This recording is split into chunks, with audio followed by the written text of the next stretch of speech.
welcome to my YouTube channel Knowledge Dex. Please subscribe my channel and press the bell icon for the regular updates. तो कैसे आप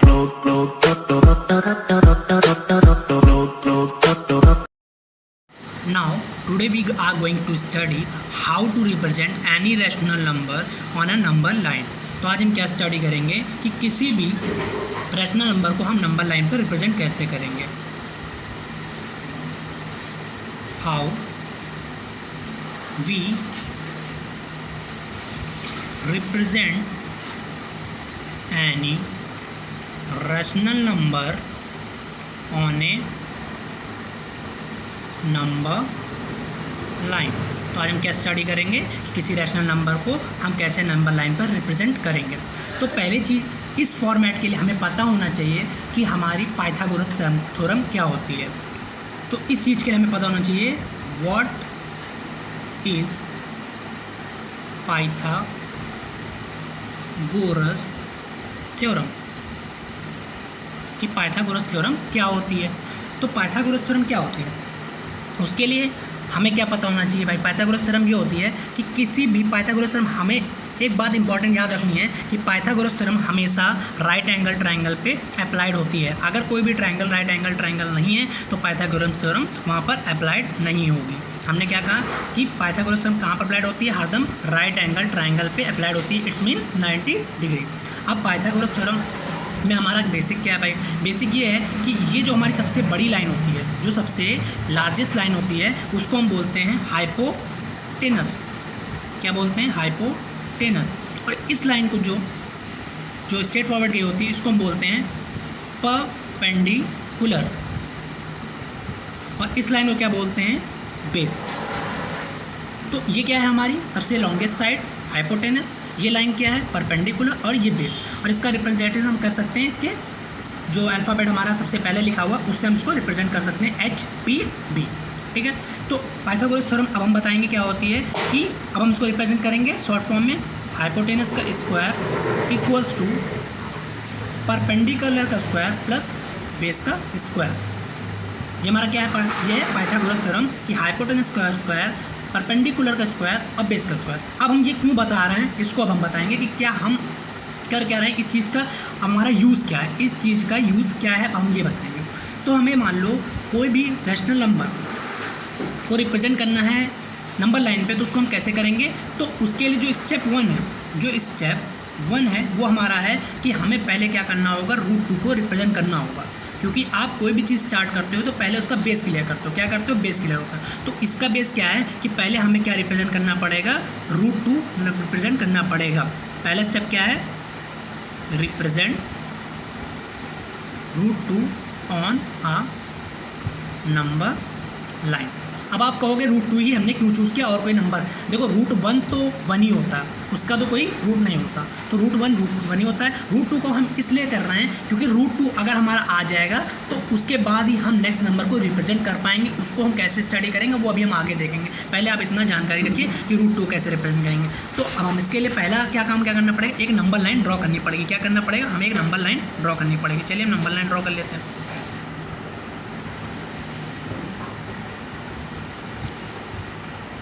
number line draw कर लिया हमने यहाँ पर. ठीक है. तो ये हमारी नंबर लाइन है. और नंबर लाइन तो आप सभी जानते हो, जो इंटीजर्स होती है पॉजिटिव में भी चलती है, नेगेटिव में चलती है, और एक हमारा जीरो जो होता है न्यूट्रल होता है. ठीक है.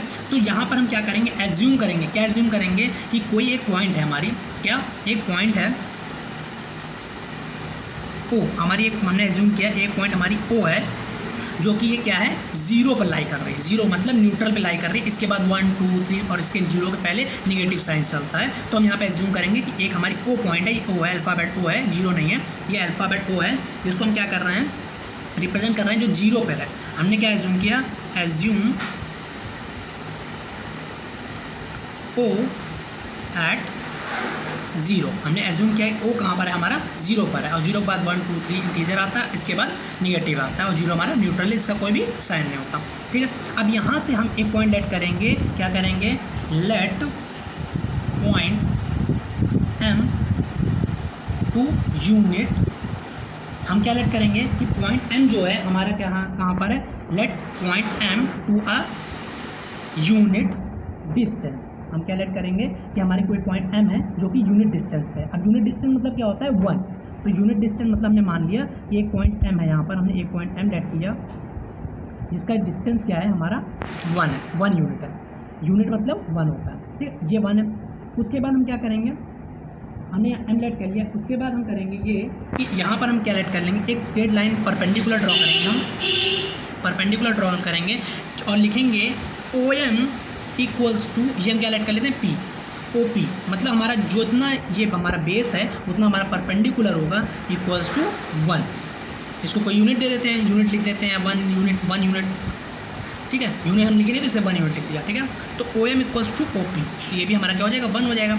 अब बाय पाइथागोरस, अभी हमने आपको क्या बताया, पाइथागोरस थ्योरम बताई ना, हाइपोटेनस का स्क्वायर परपेंडिकुलर, तो हाइपोटेनस किसका square equals to perpendicular plus base का स्क्वायर। तो हमारी ये क्या है, ये हमारा बेस है और ये हमारी परपेंडिकुलर है, तो पाइथागोरस यहाँ पे अप्लाई कर दो तो हमारी हाइपोटेनस मिल जाएगी, हाइपोटेनस मिल जाएगी। तो यहाँ से हमें क्या करेंगे, हाइपोटेनस भी ड्रॉ कर लेंगे, हाइपोटेनस ड्रॉ करेंगे। हाइपोटेनस ड्रॉ करेंगे तो यहाँ क्या होता है, अब हम यहाँ पर क्या करेंगे, अप्लाई करेंगे Pythagoras theorem. Now according to Pythagoras theorem, हम क्या करेंगे, पाइथागोरस थ्योरम अप्लाइड करेंगे अकॉर्डिंग टू पाइथागोरस थ्योरम। तो हमने अभी यहाँ पर आपको डायग्राम बताया, क्या बताया, यहाँ डायग्राम बताया कि क्या है, ये डायग्राम के थ्रू हम यहाँ पर क्या करते हैं, इस डायग्राम में क्या करते हैं, पाइथागोरस थ्योरम अप्लाइड करते हैं। तो पाइथागोरस थ्योरम अप्लाइड करेंगे तो हमारा क्या होगा, हमें पता है हाइपोटेनस का स्क्वायर इक्वल्स टू, हाइपोटेनस का स्क्वायर किसके इक्वल होता है, परपेंडिकुलर का स्क्वायर प्लस बेस का स्क्वायर। तो हाइपोटेनस हमारी यहाँ क्या दे रखी है, अभी हमारी हाइपोटेनस इस डायग्राम में कुछ गिवन नहीं जो हमें निकालनी है, और परपेंडिकुलर क्या रखा है 1 दे रखा है, और बेस कितना दे रखा है 1 दे रखा है। तो चलिए हम देखते हैं। तो परपेंडिकुलर हमारा कितना दे रखा था, अभी हमने डायग्राम में देखा 1 दे रखा, तो मतलब 1 का स्क्वायर प्लस बेस भी हमारा 1 दे रखा है, 1 का स्क्वायर, और हाइपोटेनस हमें फाइंड करना है, ठीक है। तो हमें पता है हाइपोटेनस का स्क्वायर क्या होता है, 1 का स्क्वायर क्या होगा 1 प्लस 1 का स्क्वायर क्या होगा 1। तो हाइपोटेनस का square equals to 1 plus 1 2।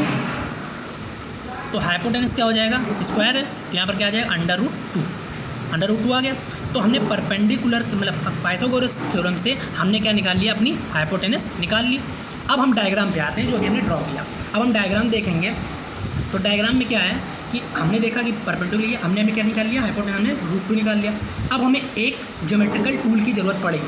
Geometrical tool कौन सा चाहिए हमें, चाहिए हमें कंपास। हम अब एक कंपास लेंगे और उससे पता करेंगे कि रूट हमारा कहाँ लाई कर रहा है। तो हम कंपास को यहाँ पर रखेंगे, इस पॉइंट पे, O पॉइंट पे रखेंगे, और यहाँ से ये P डिस्टेंस तक इसको मेज़र करेंगे।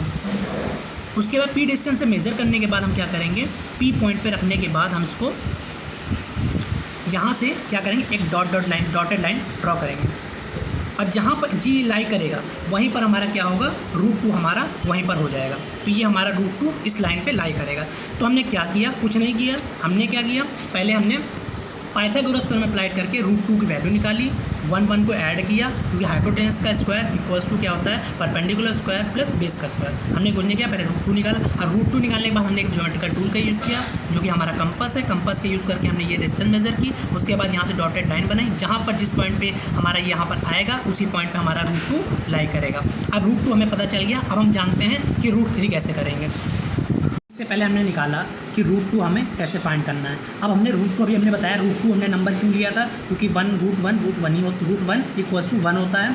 अब इसके आगे हमने कहा √2 इस हमारे फाइंड किया। देखिए डायग्राम में आते हैं तो हमने क्या कहा था कि √2 हमने इस डायग्राम में भी फाइंड कर चुके, कहाँ पर लाई करता था। अब इसके आगे √3 हम कैसे रिप्रेजेंट करेंगे हम ये जानते हैं। तो √3 रिप्रेजेंट करने के लिए हमें √2 पता होना कंपलसरी है। अगर √2 पता हमें नहीं होगा तो हम √3 भी रिप्रेजेंट नहीं कर पाएंगे। इसका रीज़न इसलिए हम इसको इसलिए पहले √2 रिप्रेजेंट कर रहे हैं। तो आपको कोशिश करना है with in the same diagram आप √3 रिप्रेजेंट करो, क्योंकि अगर आप √3 रिप्रेजेंट करने जाओगे, आप सोचोगे दूसरा डायग्राम ड्रॉ करें, तो आपको दोबारा √2 ड्रॉ करना पड़ेगा, तो आपका वो टाइम टेकिंग होगा। इस वजह से मैं कह रहा हूँ with in the same diagram आपको कोशिश करनी है कि हम क्या करें, इसी सेम डायग्राम को ड्रॉ कर लें। तो √3 भी हम इसी सेम डायग्राम में ड्रॉ करेंगे। चलिए हम रिप्रेजेंट करते हैं। तो पहले हम डायग्राम ड्रॉ कर लेते हैं, उसके बाद हम रिप्रेजेंट करेंगे। तो डायग्राम की बहुत ज़रूरत है, क्योंकि उसके लिए ही डायग्राम ड्रॉ करेंगे। तो डायग्राम क्या ड्रॉ करना है, हमें एक राइट एंगल ड्रॉ करना है, जिससे हमें पता चलेगा कि हमारे वहाँ पर पाइथागोरस थ्योरम क्या होगी।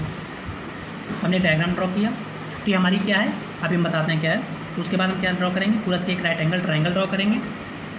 राइट एंगल ट्रायंगल ड्रॉ करेंगे। ये हमारा क्या है 90 डिग्री है, 90 डिग्री है। तो ये हमारा क्या है परपेंडिकुलर है, ये हमारा क्या है बेस है, और ये हमारी लॉन्गेस्ट साइड जिसको हम हाइपोटेनस बोलते हैं।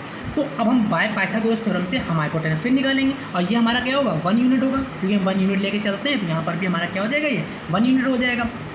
कैसे 1 यूनिट हो जाएगा भाई, क्योंकि हमारा क्या अभी हम 1 यूनिट ही तो लेके चल रहे थे, क्योंकि यहाँ पर भी हमने एज्यूम किया था कि 1 यूनिट लेट करेंगे। तो यहाँ पर हम कुछ पॉइंट देते हैं, जो ओ एम पी हम ऑलरेडी दे चुके थे, ओ पी यहाँ हम दे देते हैं एन, हमने नाम दे दिया एन। तो वो हमारा क्या है ओ पी एन हमारा एक राइट एंगल ट्रायंगल है। तो हम पाइथागोरस थ्योरम अप्लाई करके हाइपोटेनस निकाल लेते हैं। चलिए हम निकालते हैं। तो हम क्या करेंगे पाइथागोरस थ्योरम निकालेंगे। तो पाइथागोरस थ्योरम क्या होती है हमारी, अभी हमने स्टडी किया था कि हाइपोटेनस का स्क्वायर इक्वल्स टू परपेंडिकुलर का स्क्वायर प्लस बेस का स्क्वायर। ठीक है, तो अब ये कैसे पता करेंगे हम। तो हाइपोटेनस हमारी क्या गिवन है, डायग्राम पे आते हैं। तो डायग्राम देखिए, तो हाइपोटेनस हमें निकालनी, we have to find hypotenuse, और परपेंडिकुलर हमारा 1 है, और रूट 2 हमारा क्या, रूट 2 अभी हमने यहाँ पर फाइंड किया। तो ये हमारा इसके लिए क्या काम करेगा, बेस का काम करेगा। तो चलो पुट कर देते हैं। तो हाइपोटेनस हमें फाइंड करना है, और रूट 2 परपेंडिकुलर हमारा क्या था 1 था, 1 का स्क्वायर प्लस बेस हमारा क्या था रूट 2 का स्क्वायर। तो हाइपोटेनस का स्क्वायर इक्वल्स टू 1 का स्क्वायर 1 हो जाएगा, और रूट 2 का स्क्वायर 2 हो जाएगा। बात समझ में, रूट 2 का स्क्वायर समझ में है ना, रूट 2 किसी के अंडर रूट में हम स्क्वायर कर देते हैं, तो वही वैल्यू हमें मिल जाती है जो स्क्वायर रूट के अंदर होती है। ठीक है, क्योंकि स्क्वायर रूट 2 का तो कोई स्क्वायर रूट होता नहीं भाई, इसका हम स्क्वायर करेंगे तो अंडर रूट हमारा कैंसिल हो जाएगा पावर के साथ। हाइपोटेनस का स्क्वायर इक्वल्स टू 1 + 2 3 आ गया। यहाँ से स्क्वायर रूट हटेगा तो क्या आएगा √3। तो हमने हाइपोटेनस क्या निकाल ली √3, और जिसको हमें क्या करना था रिप्रेजेंट करना था नंबर लाइन पे। तो चलो हम इसको रिप्रेजेंट कर लेते हैं। अब हम मैथमेटिक्स करेंगे, अपने ज्योमेट्रिकल टूल का यूज़ करेंगे √3 को रिप्रेजेंट करने के लिए। तो √3 में क्या करेंगे, यहाँ से फिर ज्योमेट्रिकल टूल को हम यहाँ से मेजर करेंगे, लाइन को मेजर किया। उसके बाद जैसे हमने √2 में क्या किया था, डॉटेड डॉटेड लाइन्स बनाई थी रिप्रेजेंट करने के लिए कि कहाँ पर पॉइंट लाई कर रही है, तो हम वो करेंगे कहाँ पर पॉइंट लाई करती। चलो देखते हैं। तो ये डॉटेड डॉटेड लाइन में ड्रॉ करना शुरू किया, और ये कहाँ पर आ रहा है, देखो यहाँ पर आ रहा है। तो मतलब क्या है कि हमारा √3 कहाँ पर लाई करेगा, √3 हमारा इस जगह पर लाई करेगा। क्योंकि √2 क्या था, अभी हमने जैसे √2 नहीं लाई किया था, यहाँ पर कंपास रख के हमने यहाँ डॉटेड डॉटेड लाइन ड्रॉ करी थी, हमारा यहाँ पर लाई। उसी तरह हम सेम मेथड यहाँ पर अप्लाई करेंगे कि यहाँ से हम अपना कंपास रखेंगे और डॉटेड डॉटेड लाइन बनाएंगे, जहाँ पर हमारा वो आकर रुकेगा वही हमारा √3 होगा। तो हमने √3 रिप्रेजेंट कर दिया है। तो हम आई होप आपको वीडियो समझ में आई होगी, और मैं आपको बता दूं इसी तरह आपको डायग्राम को कंटिन्यू रखना है, और सारे जितने भी रैशनल नंबर है इसी तरह रिप्रेजेंट करना है।